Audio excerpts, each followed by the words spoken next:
AG ನ್ಯೂಸ್ಗೆ ಸ್ವಾಗತ. ರಾಜ್ಯದ ಉಪಚುನಾವಣೆ ಫಲಿತಾಂಶದಲ್ಲಿ ಕಾಂಗ್ರೆಸ್ ಮುನ್ನಡೆ ಸಾಧಿಸ್ತಾ ಇದ್ದಂತೆಯೇ ಕಾಂಗ್ರೆಸ್ ಪಾಳ್ಯದಲ್ಲಿ ಸಂತಸ ಮನೆ ಮಾಡಿದೆ.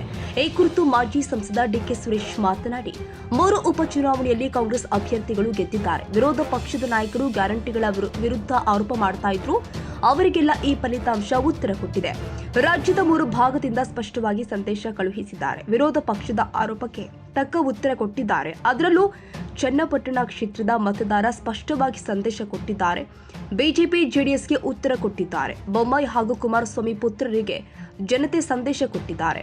ಮಾಜಿ ಪ್ರಧಾನಿಗಳು ಸೇರಿ ಎಲ್ಲರೂ ಕೂಡ ಆರೋಪ ಮಾಡಿದ್ರು. ಎಲ್ಲರೂ ಸ್ಪಷ್ಟವಾಗಿ ಸಂದೇಶ ಕೊಟ್ಟಿದ್ದಾರೆ. ಸಿಎಂ ಡಿಸಿಎಂ ಮೇಲೆ ಇಲ್ಲ ಸಲ್ಲದ ಆರೋಪ ಮಾಡಿದ್ರು. ಅದಕ್ಕೆ ಜನ ಏನ್ ತೀರ್ಮಾನ ಮಾಡಬೇಕು ಅದನ್ನು ಮಾಡಿದ್ದಾರೆ. ಇನ್ನು ಜಮೀರ್ ಹೇಳಿಕೆ ಸ್ಥಳೀಯ ಮಟ್ಟದಲ್ಲಿ ಯಾವುದೇ ಪರಿಣಾಮ ಬೀರಲ್ಲ ಅಂತ ಹೇಳಿದೆ. ಹಾಗೆ ಆಗಿದೆ. ಜಮೀರ್ ಹೇಳಿಕೆ ಮೊದಲ ಬಾರಿ ಹೇಳಿಕೆ ಅಲ್ಲ.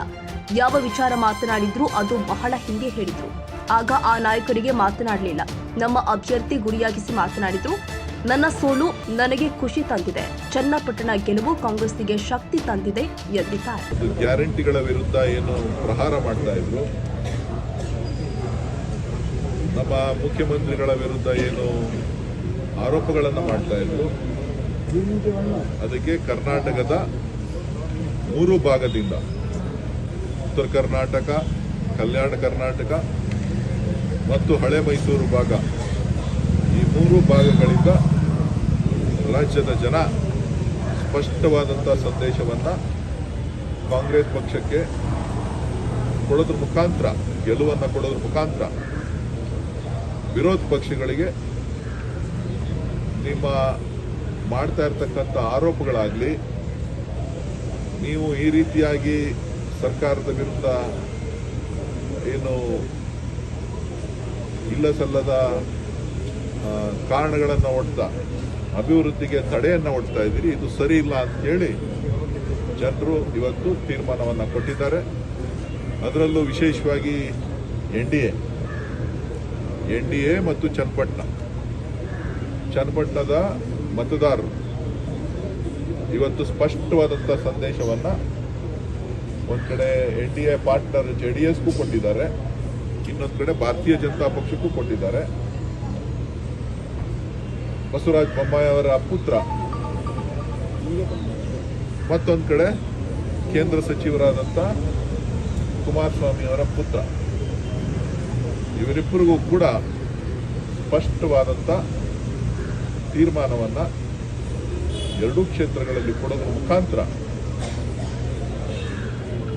ಅವರ ಬದ್ಧತೆ ಮತ್ತು ನಿಲುವುಗಳು, ಆರೋಪಗಳು, ಈ ಆರೋಪಗಳಿಗೆ ನೀವು ಕಡಿವಾಣ ಹಾಕಬೇಕು, ಕರ್ನಾಟಕದ ಅಭಿವೃದ್ಧಿ ಕಡೆ ಗಮನ ಕೊಡಬೇಕು ಅಂತೇಳಿ ಸ್ಪಷ್ಟವಾದಂಥ ಸಂದೇಶವನ್ನು ಈ ನಾಯಕರುಗಳಿಗೆ ಕೊಟ್ಟಿದ್ದಾರೆ ಅಂತೇಳಿ ನಾನು ಭಾವಿಸ್ತೀನಿ.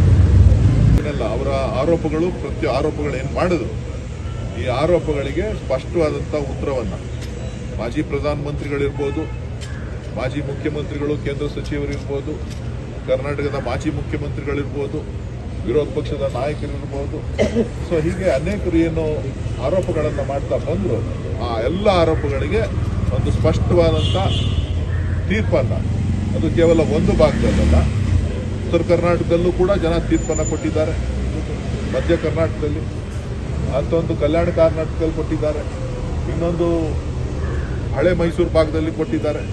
ಸೊ ಹಾಗಾಗಿ ಸ್ಪಷ್ಟವಾದಂಥ ಒಂದು ಚಿತ್ರಣವನ್ನು, ರಾಜ್ಯದ ಜನರ ಚಿತ್ರಣವನ್ನು, ಅಭಿಪ್ರಾಯವನ್ನು ತಿಳಿಸಿರೋದ್ರಿಂದ ಬಹುಶಃ ಇನ್ನಾದ್ರೂ ಅವರ ಏನು ಕಾಂಗ್ರೆಸ್ ಮೇಲೆ, ನಮ್ಮ ಪಕ್ಷದ ಮೇಲೆ, ನಮ್ಮ ಪಕ್ಷದ ನಾಯಕರುಗಳ ಮೇಲೆ, ಮಾನ್ಯ ಮುಖ್ಯಮಂತ್ರಿಗಳ ಮೇಲೆ ಇಲ್ಲ ಸಲ್ಲದ ಪ್ರತಿದಿನ ಆರೋಪಗಳನ್ನು ಮಾಡ್ತಾರೆ, ಅದನ್ನು ಬಿಟ್ಟು ಕರ್ನಾಟಕದ ಅಭಿವೃದ್ಧಿಗೆ ಸಹಕಾರ ಕೊಡ್ತಾರೆ ಅಂತೇಳಿ ನಾನು ಭಾವಿಸಿದ್ದೆ.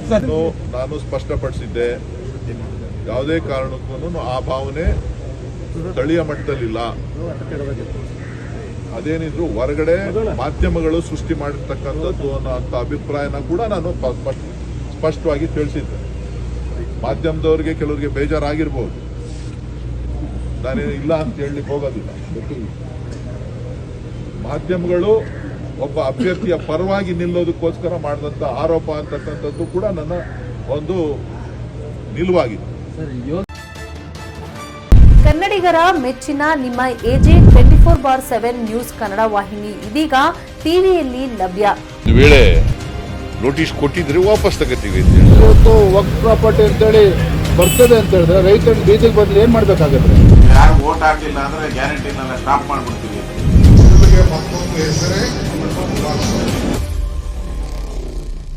ಕರ್ನಾಟಕ ಮತ್ತು ದೇಶ ವಿದೇಶ 360 ಡಿಗ್ರಿ ಸುದ್ದಿ ಹಾಗೂ ಉತ್ತರ ಕರ್ನಾಟಕ, ಬೆಳಗಾವಿ, ಬಾಗಲಕೋಟೆ, ಧಾರವಾಡ, ಹಾವೇರಿ, ಗದಗ, ಬಿಜಾಪುರ ಜಿಲ್ಲೆಯ ಕ್ಷಣ ಕ್ಷಣದ ವಿವರವನ್ನ ಪಡೆಯುವುದಕ್ಕೆ AJ 24/7 ನ್ಯೂಸ್ ಕನ್ನಡ ವಾಹಿನಿಯನ್ನ ಲೈಕ್ ಮಾಡಿ, ವಿಡಿಯೋಗಳನ್ನ ಶೇರ್ ಮಾಡಿ, ಕಮೆಂಟ್ ಮಾಡುವ ಮೂಲಕ ನಮ್ಮ ವಾಹಿನಿಗೆ ಸಹಕಾರ ನೀಡಿ ಮತ್ತು ಚಾನೆಲ್ ಅನ್ನ ಸಬ್ಸ್ಕ್ರೈಬ್ ಮಾಡಿ. ಧನ್ಯವಾದಗಳು.